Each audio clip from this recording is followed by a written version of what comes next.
Welcome back to America's Forum. I often joke I'm a recovering member of Congress. Why? Because I make promises that I now keep.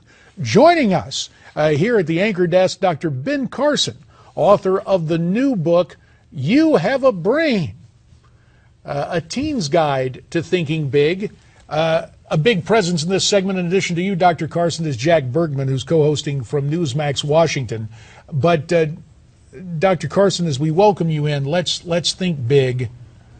You're running for president. If you were commander-in-chief today, what would be your response to the beheadings of the Coptic Christians? I'm thinking about running for president. Correct that. Okay, well, friendly amendment.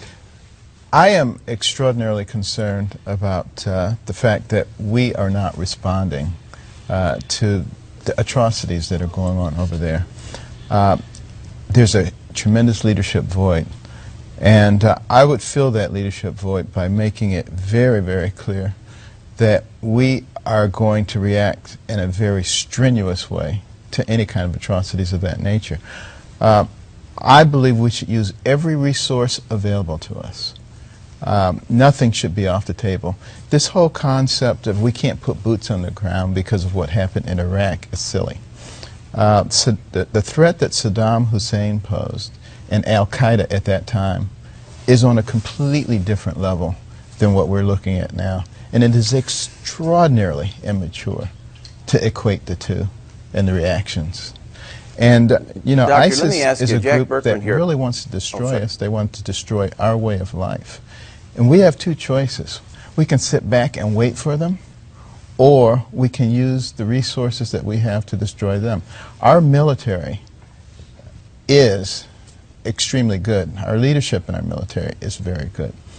They need to have missions defined for them. That's why they have a commander-in-chief, and that's why he has advisors. Jack Bergman here. But over once the weekend, that mission has been defined, trying to micromanage them is silly.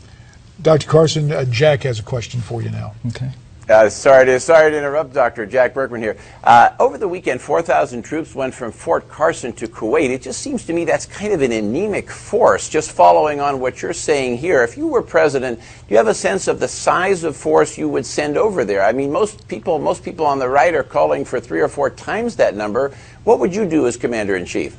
Well, I would certainly be willing to listen to my military advisors. You know, I know a lot of people who are in the military, top military brass I've talked to.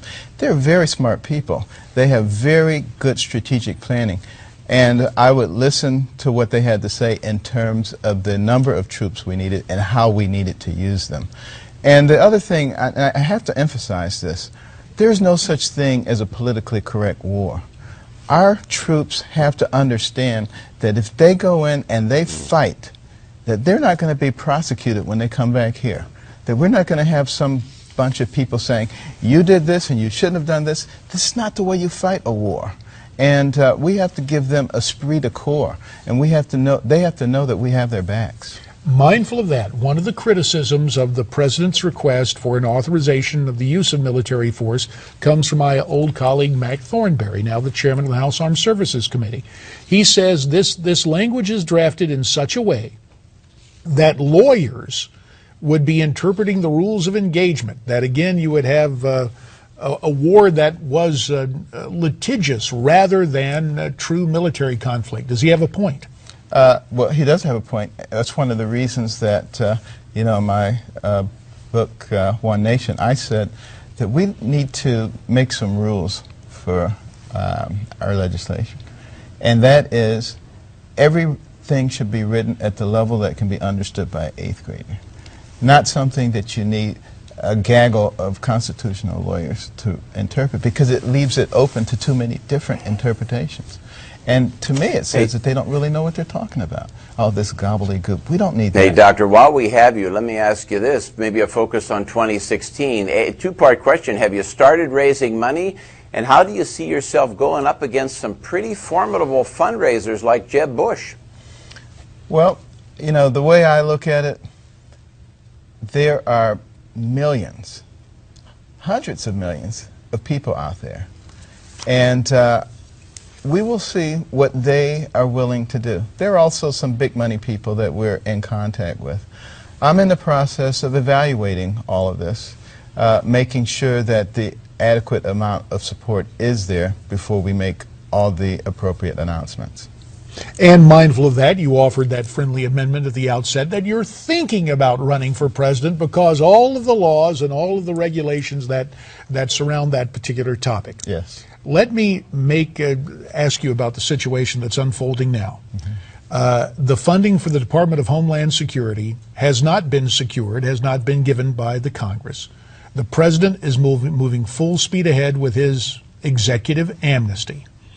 If you had advice for the Senate and House leadership, what would it be? I would say break the funding for Homeland Security up into parcels. Don't present it as a whole bill. And that makes it much more difficult for him to stand in the way. And if he does stand in the way, particularly of things that are vital to the security of this country, then I think we can start talking about treason. Now, would you repeat that statement? Doctor, hang on a second, Jack. Hang on a second, Jack. Hang on a second. If things are done that are contrary to the security of this country, whoever does them is guilty of treason. Go ahead, Jack. Doctor, let me ask you this. Sorry to have interrupted. If you were president, how would you manage if you were in a shutdown situation? Let me ask you this. How would you advise Senate and House Republicans right now to win this shutdown battle? That is, if this does come to a shutdown, we seem to always lose shutdowns. How do we manage the public relations of this battle so we can win?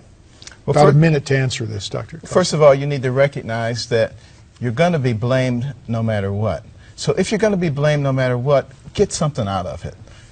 You know, let's stand up, let's have some spine. I think one of the reasons that so many people have tuned out is because they don't believe that there's anybody who represents them. They think that people always back down. We have to stop doing that. And, you know, we have to think about the future of our children. You know, my whole life has been centered around children. And if we continue to pile up debt, no matter who's gets blamed for it, we are not doing them a service.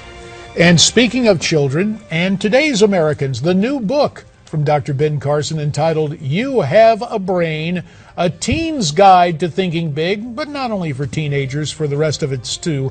Dr. Carson, we thank you again for your time. And a pleasure. You're always welcome here if you decide to announce for We'd love to have you right here to do that. Okay. When we come back, Jack Berkman and I will talk with Professor Robert Rabeel, but right now we step aside for this Newsmax Now update.